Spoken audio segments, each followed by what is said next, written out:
Anak suruh Desta berhenti melawak, alasannya singgung dusta dan Tuhan. Presenter Desta mendapat permintaan mengejutkan dari anak-anaknya.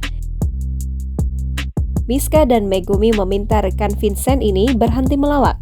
Peristiwa ini terjadi secara mendadak saat Desta baru selesai mandi.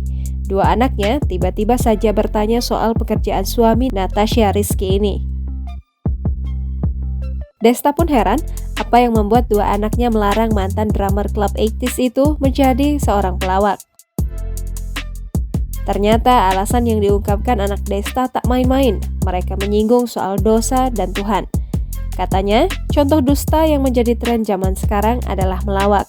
Desta pun memberikan bantahan jika dia bukan seorang pelawak, tapi gaya bahasanya justru kontras dengan pengakuannya tersebut. Termasuk pula di slide akhir, alih-alih menyanggupi keinginan anak-anak, Desta malah memperlihatkan dirinya masuk jajaran nominasi sebagai selebriti komedi terfavorit.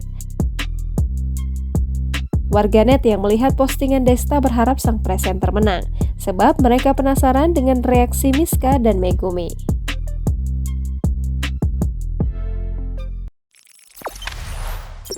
Jangan lupa subscribe, share, komen, dan like ya!